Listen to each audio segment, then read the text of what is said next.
আমরা যখন ফেসবুক দেখি তখন কাউকে যখন ফ্রেন্ডের রিকোয়েস্ট করি তখন যাকে আমরা খুঁজলাম অর্থাৎ অমিতকে ফ্রেন্ড রিকোয়েস্টের জন্য করলাম। এবার অমিতের আন্ডারে যারা আছে অর্থাৎ অমিত তাদের সঙ্গে বন্ধুত্ব তাদের কয়েকজন নাম আছে। তো এই ইংরেজিটা কীভাবে করতে হবে দেখো, যদিও এটা লেখা উচিত ছিল you may know friends of Amit, এভাবে লেখা ছিল, কিন্তু এটাকে অবজেক্টটাকে প্রথমে নিয়ে আসছে। তো অবজেক্টটাকে প্রথমে নিয়ে এসে এর অর্থ কীভাবে বের করবো? অবজেক্টটাকে যখন প্রথমে নিয়ে আসছে তাহলে শেষ থেকে এর মানেটা লিখতে লাগবো। তাহলে শেষে কি আছে? অমিত। তাহলে আমি লিখলাম অমিত। এফ অফ মানে কি? অফ মানে হচ্ছে র বা এর। ফ্রেন্ডস মানে কয়েকজন বন্ধু। ফ্রেন্ডস মানে বন্ধুরা বা কয়েকজন বন্ধু। তাহলে এখানে বন্ধুরা কয়েকজন বন্ধু। ফ্রেন্ডস মানে এইখানটায় কয়েকজন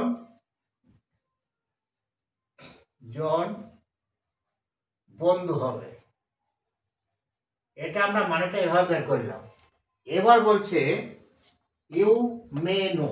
এবার আমরা যেটা বলেছিলাম কর্তা বের করলে, কর্তা কিন্তু এক নম্বরই আছে। তাহলে এখানে কি লিখলাম? ইউ এর অর্থ হচ্ছে এখানটায় তুমি।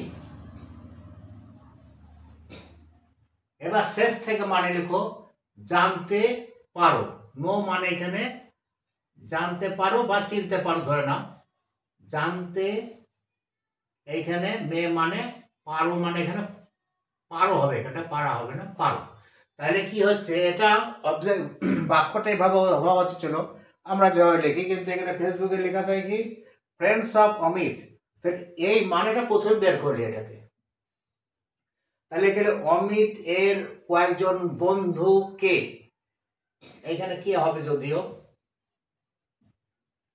ইউ মে নো, অর্থাৎ তুমি জানতে পারো। তাহলে কত সহজেই ইংরেজি থেকে বাংলা বাক্যে আনা যাচ্ছে সেটা তোমরা লক্ষ্য করো। এবার আমরা যদি মার্কিং করি তাহলে এটা কি হচ্ছে, এটা হচ্ছে 6,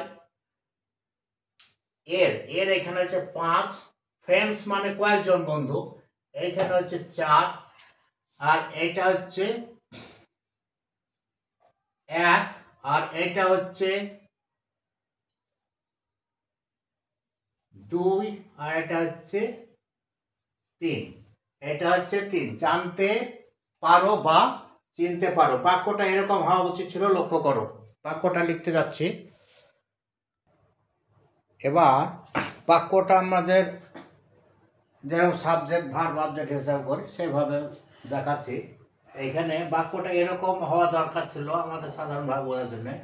তাহলে এইরকম হওয়া উচিত ছিল you may know friends of Amit, কিন্তু এই কথাটাকে ঘুরিয়ে দিয়েছে, প্রথমে দিয়েছে friends of Amit you may know. Actually এটা অবজেক্টের অংশ, ঠিক আছে। এবার এইখানে যখন লিখলাম তুমি, তাহলে এখানে ইউ মানে প্রথমে ইউ লিখে নিলাম, এর অর্থ হচ্ছে বাংলা তুমি। তারপরে অবশিষ্ট যে ইংরেজি শব্দগুলো আছে তার বাংলা অর্থ আমি ইংরেজির শব্দের উপর চাপাবো, অর্থাৎ ইংরেজি শব্দের বাংলা অর্থ শেষ থেকে সাজাতে হবে। তাহলে শেষে কি আছে? শেষে অমিত আছে, অমিত এখানে লিখলাম। অফ মানে এর লিখলাম। ফ্রেন্ডস মানে এখানে কয়েকজন বন্ধু হবে, এখানে বন্ধুরা হবে না, কারণ এই বন্ধুরা করলে আমরা বাক্যের মধ্যে আনতে পারবো না। অতএব এখানে কয়েকজন বন্ধু হবে। নো মানে এখানে জানতে, আর মে মানে পারো। এখানে মে মানে জানার যোগ থাকতে পারে বা চেনার যোগ থাকতে পারে, এই অর্থে মে হয়। তাহলে এখানে তুমি, তাহলে কি হলো you may know friends of Amit. তাহলে এখানে তুমি, তাহলে এখানে তুমি অমিত এর কয়েকজন বন্ধুকে জানতে পারো বা কয়েকজন বন্ধুকে জানতে পারো। তাহলে কি পেলাম? তুমি অমিত এর কয়েকজন বন্ধুকে জানতে পারো বা চিনতে পারো। এখানে নো মানে জানতে পারো। এবার আমরা এই প্লাস চিহ্নটার পরবর্তী যখন আমরা শেষ সিদ্ধান্তে আসবো লিখবো, তখন আর প্লাস চিহ্নটা থাকবে না। তাহলে কি হবে? তুমি অমিতের কয়েকজন বন্ধুকে জানতে পারো। ফ্রেন্ডস মানে এই বাক্যের ক্ষেত্রে বন্ধুরা দিয়ে তুমি বাক্য করতে পারবে না, বা বন্ধুদের দিয়ে বাক্য করতে পারবে না। কেন আমি তো সব বন্ধুকে আমি তো চিনবো এমন কোনো গ্যারান্টি নেই বা সিওরিটি নেই। দেখা গেলো 100 বন্ধু আছে, তার মধ্যে 5টা চিনি। এই অর্থে বলা হচ্ছে ফ্রেন্ডস মানে কয়েকজন বন্ধু। আর মেয়ে এখানে মোরাল ভার্ব, আর মেয়ে মানে পারো। তাহলে দেখো কত সহজেই ইংরেজি থেকে বাংলা বুঝতে পারা হয়েছে। আমরা ফেসবুকে দেখবে যখন কাউকে ফ্রেন্ড রিকোয়েস্ট পাঠাই, তাকে তো পাঠালাম, তার অধীনে কয়েকজন বন্ধুর নাম আমাদের সামনে চলে আসে, তখন এই কথাটা লেখা থাকে, এইটা লেখা থাকে, শেষের এই অবজেক্টটা লেখা থাকে। তাহলে এইখান থেকে মানে বের করতে ফ্রেন্ডস অফ অমিত, দেখবা প্রথমেই লেখা আছে, তার মানে অমিতের কয়েকজন বন্ধুকে। তারপরে ওই ধারা লেখা আছে ইউ মে নো, অর্থাৎ তুমি জানতে পারো।